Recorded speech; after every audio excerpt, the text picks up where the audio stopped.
to the CaseIT 2025 finals presentations. My name is Ramiz and I'll be your timer today. As a reminder, the CaseIT organizing committee is filming the presentations. It is now my pleasure to introduce to you our judging panel.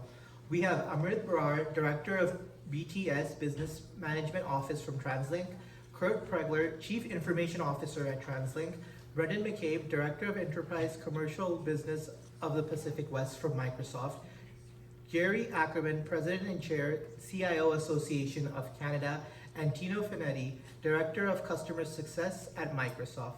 It is also my pleasure to introduce to you our judging facilitators, CK Kaligotla from Simon Fraser University and JM Go, also from Simon Fraser University.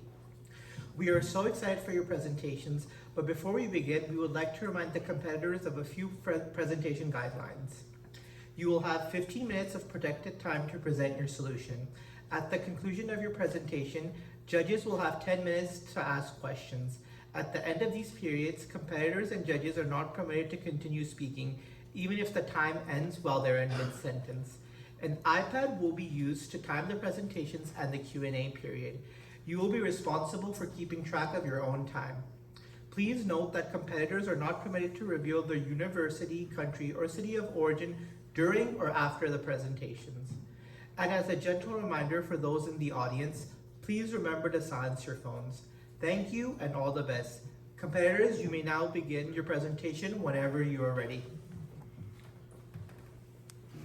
I want you to imagine a future with me.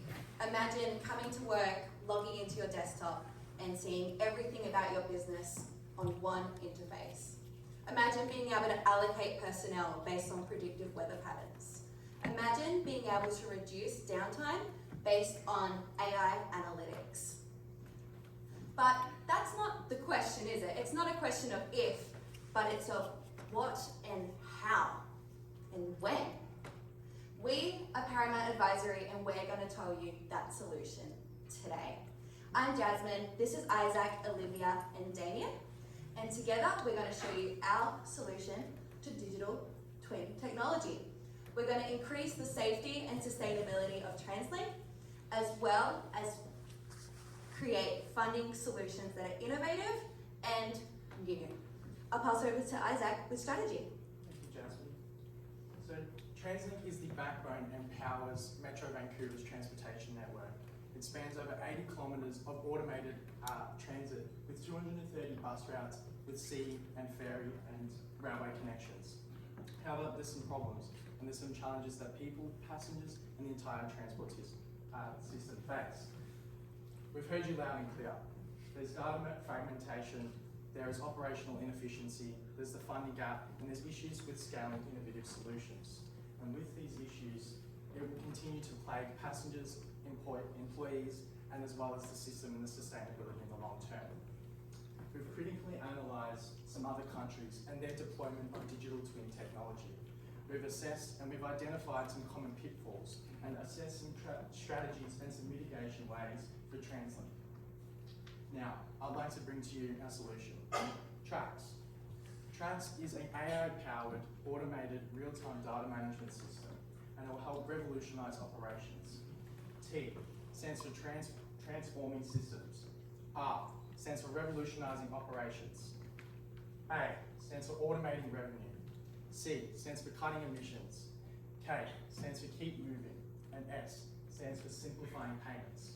And what this will offer you is real-time insights as well as predictive maintenance, and it will help reduce the inefficiencies in operations. I'd now like to introduce to you Barry. Barry is struggling with the same problem day in and day out for as long as he can remember. He struggles with congestion, with delays, with inefficiencies in his operations. And Barry wants a solution. So what is that solution? Trax. After Trax was implemented, Barry was now able to receive alerts, real-time data analysis, and predictive maintenance solutions to avoid his problems. He's able to receive the alerts and resource allocate appropriately to then assess where the congestion is, or help with health checks for the assets or the buses to perform the predictive maintenance. I would now like to hand over to Olivia. Thanks, Isaac.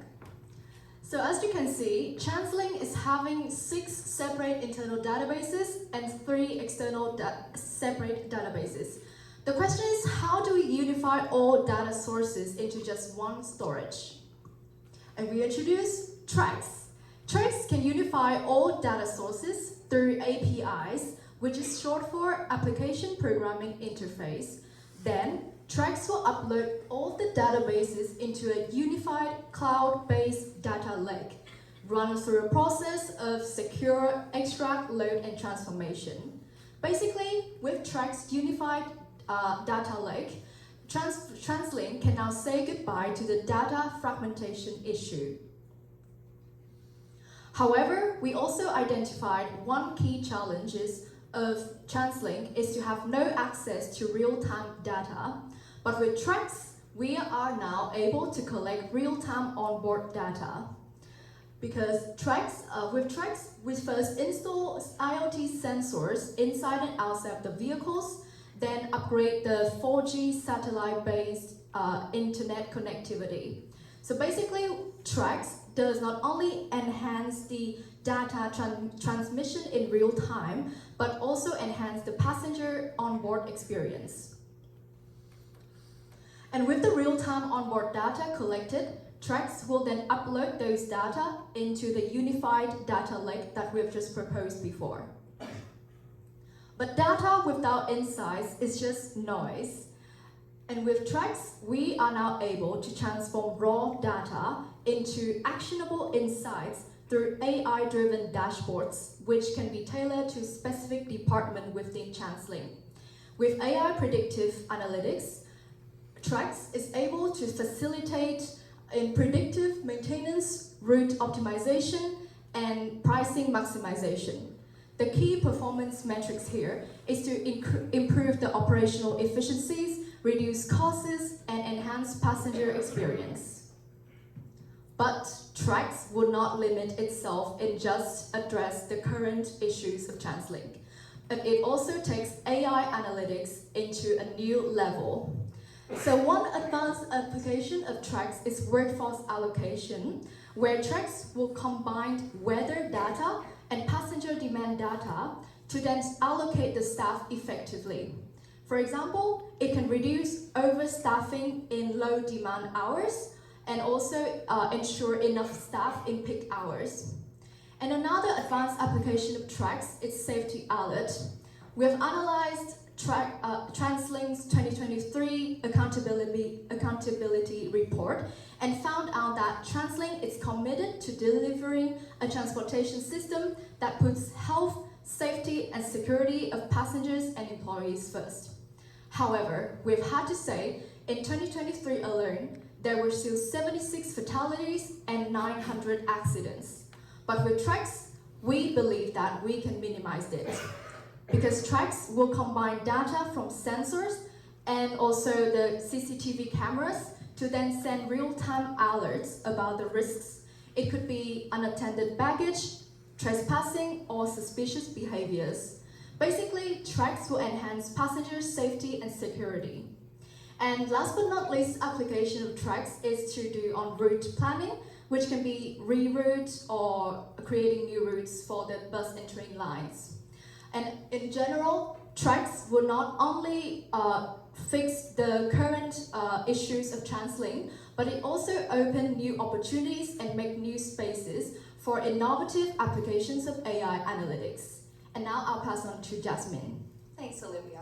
TransLink is at a crossroads at the moment with capital expenditure.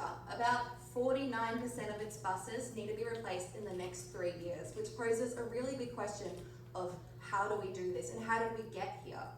If you look at capital expenditure for TransLink compared to that of London's transport company, they're about 7% behind on capital expenditure per income. This is something that needs to be addressed so that in the future we don't come to a place where 50% of buses need to be replaced in such a short time period. Because of this, there is a lot of capital expenditure in the next 3 years. We're forecasting a deficit for the next 2 years with a repayment by 2027. We do think that there'll be a return on investment of about 20% by the end of 2035, which also puts in a repayment of investment and expanding the infrastructure in 2030 and 2031. We've done an in-depth cost-benefit analysis of trains and buses, just trains, or implementing on just buses. While just trains has a higher cost-benefit ratio of 4.87%, which is the highest, we've decided that a bus and train approach would be best because trains is limiting. If you're only going trains, it's a high expenditure and there's not much ground that you can cover. Versus buses, you can go to places like Surrey that don't have much transport and implement quickly. Because of this, the benefit cost ratio is 2.29%, don't mind the typo. And that is including the following assumptions, that buses, electric buses, are on a $1.1 million fixed contract, that sensors cost $248, and there's 5 sensors for a bus and 20 sensors for a train. Sustainability is at the core of what TransLink does. We want to make sure we prioritise that. That's why we are prioritising electrification of buses in the next 5 or so years. CO2 emissions for transport accounts for about 17% of Canada's total emissions. But if you are to go and replace with buses, that replaces the CO2 emissions. It reduces them by about 70% per bus. So that makes a massive impact on the government's goals for CO2 emissions. Finally, with our tracks, we will have a lot more AI data, which we can go and monetize. This can be given to urban developers and be sent for our up-and-coming suburbs, which we've identified as Surrey, Maple Ridge, and a few more. I'll now pass over to Damien.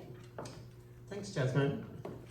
Look, the current system at the minute is TransLink currently offered to a third party to Cubic Transport Systems, the transit fare system. Now look, that contract commenced in 2015 and it's got an expiry date of the end of December 2030. There's an estimated $126 million left on that contract and it does have limitations. It's not that it doesn't have any real-time available data. It's a current 90-second delay from customer touch-on to reaching TransLink. Now that we're on the thought of imagining, I want you to imagine this. Imagine bringing the transit fare system into TransLink. I'm not saying that you're going to be the guinea pig. There are other countries that have done it and it didn't derail them. That will also enable you to hold the data and use the data in your AI analytics and in future developments of tracks. Now, obviously, with any kind of change, there are risks. We've completed a root cause analysis, and that root cause analysis has helped identify the 4 risks that you see on the screen today. We've rated the risks on a priority rating 1 to 4, and we've also provided their mitigation strategies. In addition to this, we've also completed a risk matrix for each risk, and we've also identified their impact and their limitations. We've also looked at the change. Obviously, with a big change, you need to consider how it's going to affect the people that are involved with the change. We've completed a force field analysis, which we've looked at 4 driving forces and 4 restraining forces. Now, the good news, the driving forces outweigh the restraining forces, which indicates this change is a worthwhile change to implement to make sure that you can set yourself up for the future. We also completed the ADCAR model, which is a people-focused, robust framework which considers the business and the challenges associated with that. It also makes Barry happy because when change and risk are identified and mitigated, he's happy that we can progress. I'll pass it back to Olivia. Now with all the analysis of the finance and risk, we have come up with a short-term implementation plan for tracks. With phase 1, laying the tracks in 2025. In this phase, we'll do vendor selection and negotiation, connect the databases using APIs and load all of them into the unified cloud-based data lake. And we also developed some initial AI models based on historical data. The key metric here is to ensure a smooth and seamless data integration. Phase 2 is to test run. So in 2026, we'll do pilot tests on one busiest train line and 10 bus routes. We first install the IoT sensors and upgrade the 4G internet connectivity on board, then gather real-time data into the unified data lake. Key metric here is to ensure a seamless data collection and integration in real time. And also, towards the end of the phase, we'll implement our AI analytics and continuously develop based on the feedback. And the key metrics in those steps are to observe improvements in operational efficiencies, such as reduction in downtime, cutting costs, or user adoption rate. And this is our map for the train and bus lines for the pilot testing in phase 2. Finally, a bigger picture of the long-term implementation plan, which is going to take TransLink 7 years to fully implement. Basically, after phase 2 of pilot testing, we'll move to phase 3, a fast track, to scale up to 3 train lines and 40 bus routes in 2027. Then, in our last phase of All Aboard, we'll do a full-scale rollout on all transport in Vancouver from 2028 onwards. We believe TransLink is positioned to become a leader in world transport, not just in Canada, but globally.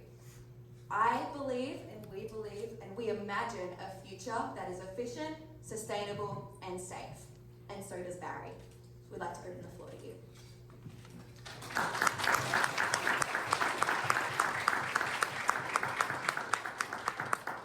Thank you, team, for your presentation. We will now move into the Q&A period. Please wait a moment while I prepare the timer for our Q&A period.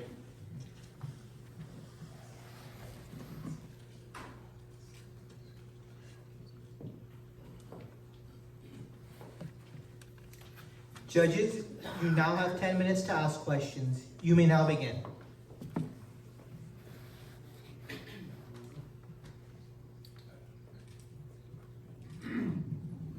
Thank you. I'm curious, so looking at the cost analysis that you provided, so 2.2 million in capital cost and then 2.8 million in benefit. Curious, what ongoing operational costs did you assume? What assumptions did you make? I'm just curious.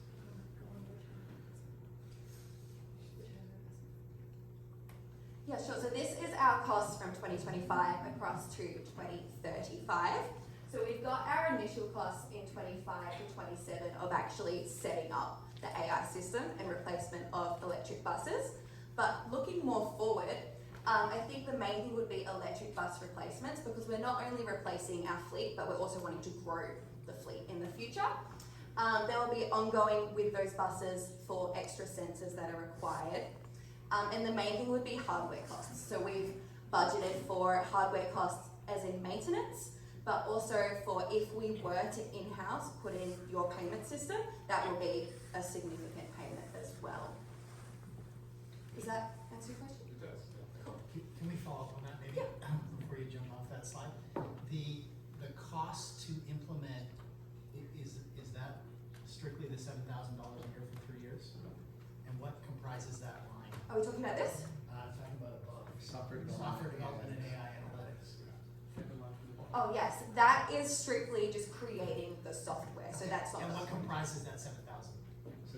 7 million, sorry.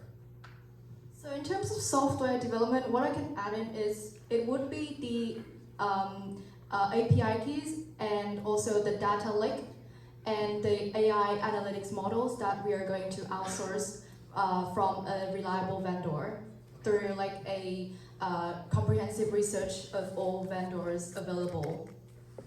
Okay, so it's partner delivered and built, or is it purchased? We would say that is the first idea of partner with a vendor. We'll partner with them for the data lake and for the secure process of ELT and all the secure data security inside. We'll just negotiate with the vendor. And for the AI analytical models, we also partner with a reliable vendor so that we can just negotiate with them which AI models we want, and then they will build like according to our requirements.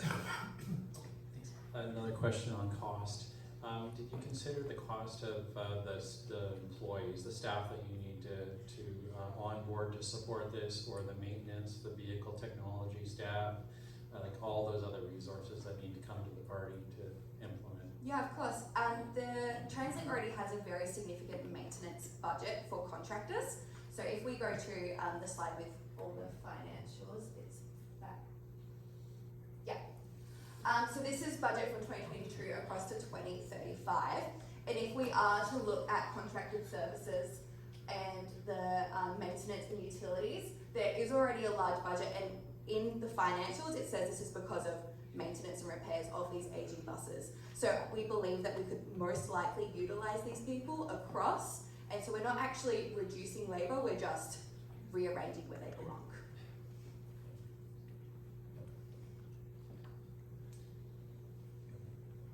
So, in your analysis of TransLink's current situation, I'm hoping that you saw that TransLink is suffering from a fairly significant operating budget deficit starting in 2026. I'm curious to know if what you considered as maybe being options for financing roughly a $2.2 billion investment over the 10-year time span that you've highlighted here. So we analysed a couple of investment methods. We were going to go through green bonds and securities, as well as alternative methods with the cubic method and bringing the in-house payment system, as well as alternative methods that we saw in Hong Kong. They did a rail plus property method, and they essentially brought the rail and transit system and they monetized off of that area. So they did long-term leases, and it helped self-finance the transit network. Thank you. One of the things you touched on was data monetization. Can you go a little bit deeper into like what are the use cases that you'd envision? So with property developers and urban planners, they would want to know high density areas of where they can go with capital growth, especially on land. So we identified some high growth population areas which I had, and with these areas, that was based off of population density and growth points. And we suggest that if we sell this data to property developers, they're going to see high capital growth and they're going to want to go to those areas. And what was the assumption of how much revenue that generates? We did the assumption based off of the population density, and then with the cost benefit analysis, we've gone through potential revenue streams in the green bonds as well. But it was based off Hong Kong and what Hong Kong has done. So Hong Kong, they made $5.1 billion off of their MTR system with the residential and property like conversion, and that converts to about $1 billion in Canadian. So that was based off of Hong Kong, which was successful. You suggested that we bring, you see right there on the screen, you transition the automatic fare collection system in-house. What things would TransLink need to be considering if we were to bring the AFC in-house? What would we have to take on that we're not currently doing? What would the risks around that be? Yeah, so what you would have to consider is how the data and how the payment gateway is actually is configured in the back end. As I understand it, Cubic Transport System is essentially the interface for Compass Card.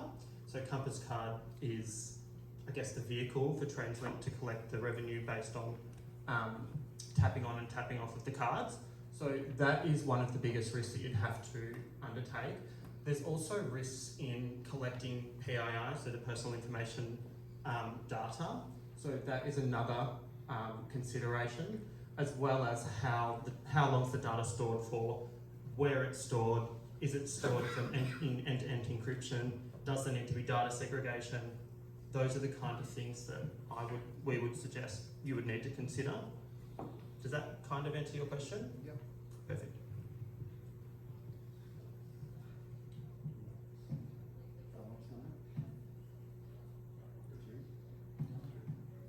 I guess I'll ask one thing around the AI analytics to track real-time data and curious, like AI, a lot of organizations are talking about it. Have you come across use cases that have been proven out, where a company has applied digital twin concepts, leveraged AI, and what was the tangible result that they got with that?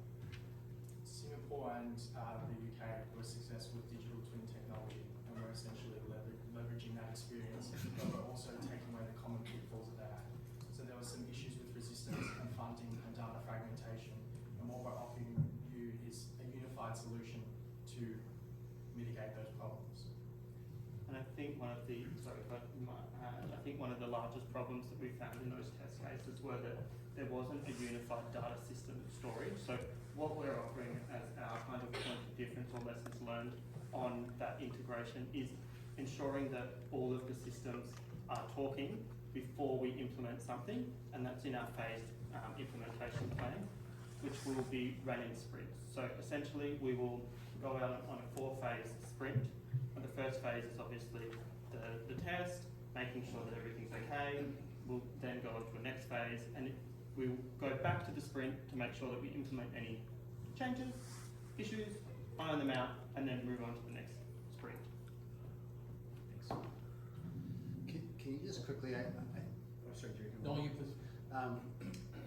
So what is exactly is the digital twin that you're creating here? I've heard a lot about like the data and bringing the data together. What's the actual digital twin that we're going to see?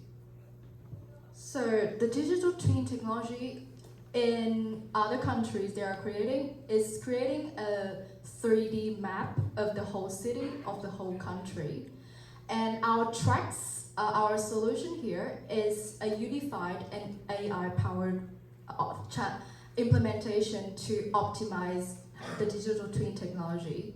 So we collect real-time data and then make like a map of Vancouver, a 3D map of Vancouver, and then we used AI The analytics. Q&A time is now complete. Thank you to our competitors for your presentation and to our judges for your questions.